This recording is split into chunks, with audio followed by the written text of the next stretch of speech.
Oh, hello! The future is bright for the Nintendo Switch and 2021 is a good year to be a gamer. Last week's Nintendo Direct gave us a lot to look forward to and a lot left on the table for what we wished to have seen. The hype train is not a wise ride, folks. I don't suggest riding it too much or too often. Anyway, in short form, here are my top Switch games coming out soon, along with a couple of predictions at the end of this video. Firstly, Mario Golf! The Mario sports games are generally pretty fun, easygoing alternatives to the realistic kind of sports games, and a good way to wind down after a day of work. I gotta give a shout out here to Golf Story as well. If you've never played it and you're a fan of 2D RPG golf games, well, this is it.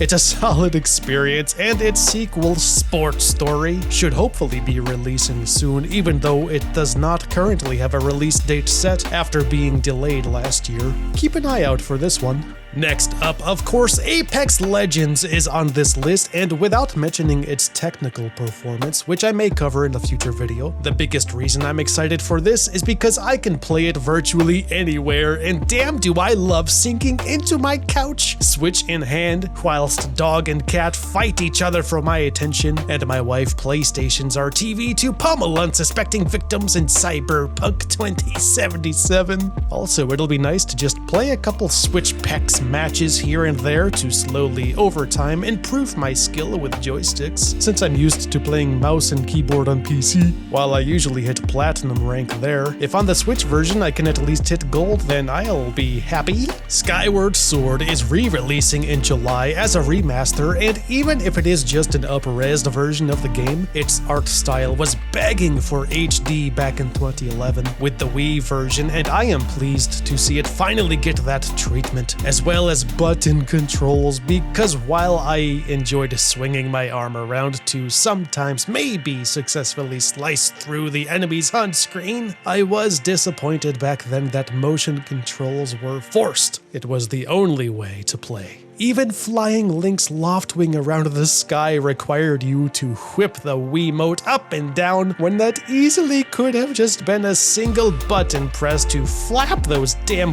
wings. Ultimately, this is a good Zelda game that deserves attention if you missed it the first time around. And Triangle Strategy has my attention. By my understanding, it's a spiritual successor to Octopath Traveler, which is a visual masterpiece with its blend of retro pixel art in a three-dimensional world. Triangle Strategy adopts that style as well, but this time with tile-based tactical gameplay. I'm into it. And there's a demo out now for anyone wanting to try it. Also, for anyone who might enjoy tile movement, turn-based combat games, and might have missed out on some. There's always Fire Emblem, but my recommendation would actually lean toward Mario plus Rabbids Kingdom Battle for an easygoing experience, or Wargroove if you like 2D art styles and a decent challenge. Now for some honorable mentions. Fall Guys is a fun romper that will surely help to pass the time when it lands on the Switch this summer. And Animal Crossing,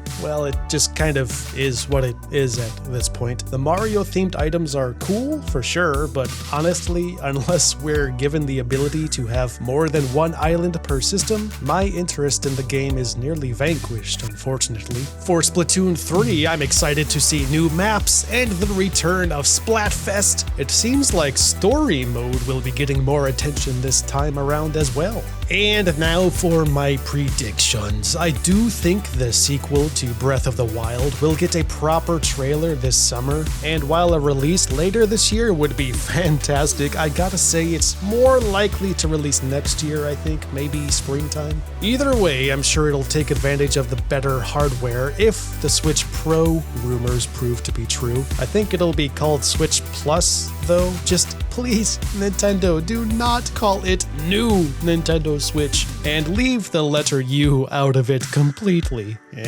Also, Metroid Prime 4 is the other big one I'm looking forward to, and given that development for that reset back in 2019, I would be surprised to see even a teaser trailer this year. But who knows? It could happen. So could Metroid Prime Trilogy HD. So could Mario Kart 9. You know what? Go ahead and give me a Switch port of Xenoblade Chronicles X while we're at it. I will gladly sink another 200 hours into that one. There are plenty of games games on the Switch to keep us busy in the meantime, though. Let me know what you are looking forward to in the comments below. And by the way, thanks to your stupendous support, I've now got the level 200 badge for my YouTube subscriber count. In the grand scheme, that may not seem like much, especially compared to other similar channels, but progress is progress, and it honestly warms my heart and soul to know that 200 of you cared enough to click that little red button. Video production is just another one of my hobbies, and I'm glad to know someone out there finds it to be of value. Anyway, that's all for now. GG, dingus!